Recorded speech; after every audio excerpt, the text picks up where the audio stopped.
Yeah, I'm Tim. During the day I work as a creative at an ad agency, but in my spare time I've got a passion for what's called reportage illustration, and I've also set up a collective which is called First Hand, so I'm going to talk about that today. Reportage illustration, a lot of people haven't really heard that term before, but it's basically the first-hand recording of real-life events through drawing. So a reportage illustrator works very much like a journalist, but instead of writing a story, you draw the story in pictures. There's an illustrator called Ronald Searle, and I quite like his description of it. He said, reportage has to have flesh, bones, and above all life in it. One is not illustrating, but pushing one's nose into life. Because there's a real big difference between illustration and reportage, and because reportage is all about using your senses and your experience to inform your image. And he's a well-known cartoonist. Actually, he started out, he was captured in World War II, and he was in a concentration camp, and his documents are really valuable. So he was captured, but he just thought, this is like incredible, I've got to draw this in case I die, anybody can find these. And he's got these amazing drawings of his experience that would never have been seen otherwise. The reportage illustrator, like people have been drawing for ages, since the cave days, but I think it first formed in about like 1864 when the Illustrated London News started, because back then they figured out that newspapers sell like 10 times more copies if they've got a picture in. And that's because you get more of a story, but also a lot of people couldn't read at the time, and then like having a picture meant that they could read the story without all the fat. And also they didn't use photos, because back then, this is an example of what photography could do at the time. There's a lot of wars. Photography was done on like a horse and cart, and it was massive, and it had loads of jars and chemicals and long exposure. You know, war's all about like it's crazy, like action, and so they needed to get like trained illustrators onto the front lines to draw what it's like, to give kind of human perspective to these images. So here you can see there's little notes, little scribbles, there's loads of smoke, there's action. You kind of feel like you're there when you're looking at that, and not so much that, even though that was great. And so that was the case. Like illustration was used in the papers back then until about 1900, 1920, when photography became quicker, and then like newspapers just used photography because it was quick and it was cheap. And I think that's a shame, because I don't think the two should be compared. I think they should be seen as two separate, like really valuable mediums, and that's kind of been forgotten since then. Things about reportage is it documents all of your senses. It gives personal opinion and thought, which a camera can't do. You can record something that's changing over time, so you can sit in one, like you can do one drawing of an entire day at a news event, which you can't really do in a photo. You can go where a camera can't go, like for this, for example, in like army barracks, like this guy would probably not have been pissing against the wall if a cameraman was there, but it's real life. And so the illustrator was able to capture it, and they don't change their behaviour. And also it can be universally understood, so anybody in the world can see this drawing and understand kind of what's going on. And so yeah, I did illustration at uni, and when we left uni, kind of thought, you know, this is really cool, and like everybody's got phones in their pockets these days, and everybody's used to seeing photos, so like I think it's a real good time for reportage to become relevant again.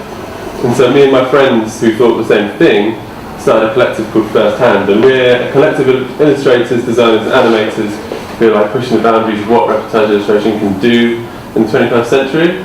And by working together we can capture like big stories from different angles at the same time.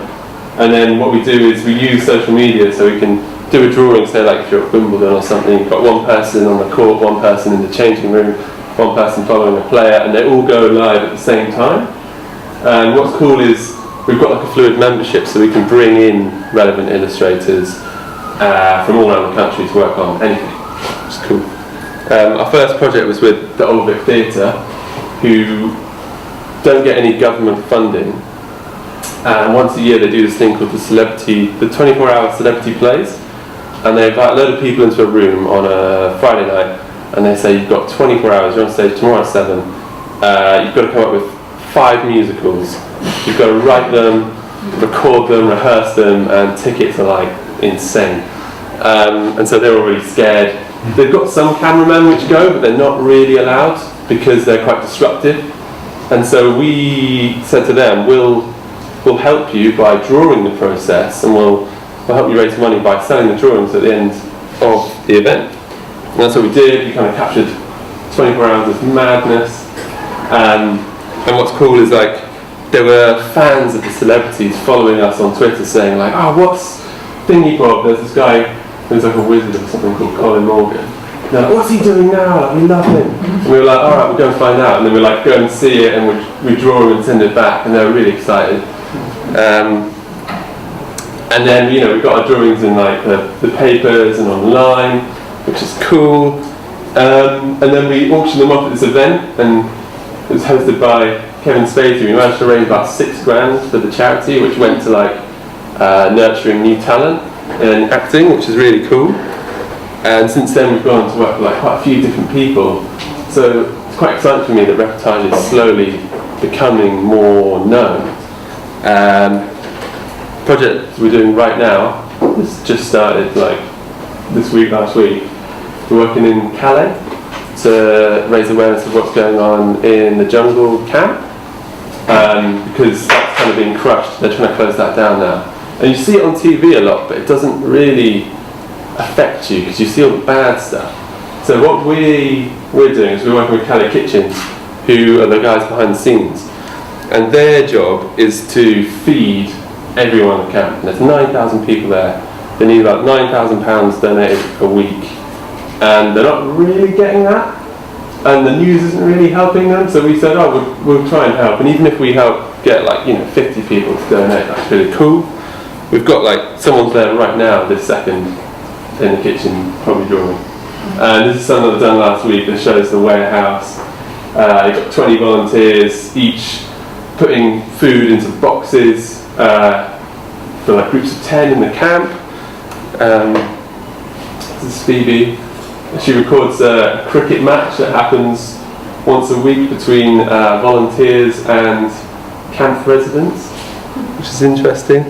And yeah, if you want to follow that, follow First Hand Info, or this is my personal Instagram.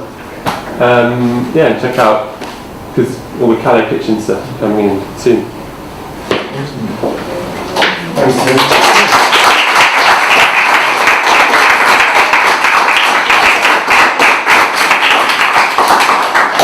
Any questions? Yeah. Straight away. What's your favourite medium? My favourite medium? I don't know. I carry a lot of inks and paintbrushes because they're quite quick. But I quite like just using new things. I started out drawing on a lot of paper and coloured paper, and then I just forgot to buy new pads. And so these days what I kind of do is I go to a place and I'll just like find a thing and draw on that, and that's quite really cool. Because that kind of tells you a bit more about the place. Yeah. So I quite like doing that. Find a thing. Yeah, so I don't know if it's like a napkin or like a stone or whatever. So I'd have to try and find a guitar then and try and sort of find a guitar. Yeah. they're all over the place. Yeah. Do you keep all those things that you find? I do, yeah. That's the thing. That's the pad set. Yeah. I've got like a shelf at home just with like loads of random things. My girlfriend's like, "What are you going to tidy up?" Yeah. How often do you get caught short on the thing you're drawing, just kind of like when you were the guy who's being like well, every time really So you have to like kind of fill in the gaps? No, not really. I stopped because that tells you quite a lot about the scene. Like the fact that you haven't drawn someone's half the body means that they were moving and they've gone. Yeah. So I quite like that. Yeah. Yeah. How long does it typically take you? It's not really a set time. like it could vary like between 30 seconds and an hour. Like I'd say average like 30-40 minutes, just on an average day. But yeah. And do you, so if you're drawing, for instance, that guy being arrested, are you drawing lightning fast, trying to capture everything, or do you kind of draw at the As same? fast as I can. As fast as I can, yeah. Because that's quite a busy scene. Yeah. What's the weirdest place that you've ever captured? Or would you say like your weirdest or like favourite one or something that stood out to you the most? The weirdest place. I don't know. Like working at I was drawn in the back of an ambulance, and that was pretty crazy because you didn't know where you were going next. Yeah. Or you didn't know what was going to happen next. So you're kind of always on edge, which is pretty good. It's pretty exciting. Yeah. Do you carry on drawings when the scene is finished? Like you go home? No, I try not to, unless. Yeah, I try not to, really. So it's always in Because the moment. it's quite like telling of the situation. Yeah. Unless I've like forgotten a colour and I'm like, got to remember what that is. Yeah. Have you ever had a negative response to someone being drawn? No, not yet. Not yet. Like even when I was in the back of an ambulance, I thought I'd probably get some people being like, please don't draw me. But like, there's a guy at a football game that had a football kicked into his head, and like he couldn't see out his eye, and one eye, and it's like bleeding. I was drawing him, and then like he kind of like looked at me a bit funny, and I thought, he's going to ask me to stop. He just like started like smiling and like he was like, that's really cool. Took his mind off his injury. Yeah, exactly. Yeah. And you said you worked with all those different companies. I was just wondering how, like, in what capacity have they commissioned you to? Yeah, it's kind of, so the Old Vic was our first thing, and then a lot of people came to that auction that works different places, and then like a fashion place asked us to draw a new collection, and there's an event at Somerset House that asked us to draw things like, we get asked, but yeah, all of those we got asked actually, but this is the first, Calais is the first one what we've done where we're just like, we're just going to do it for ourselves. Yeah. And we want to do more of them. But it's hard because we all work full time and that isn't our main job. Yeah. But we're trying to do more. Yeah. Any more questions? Right, so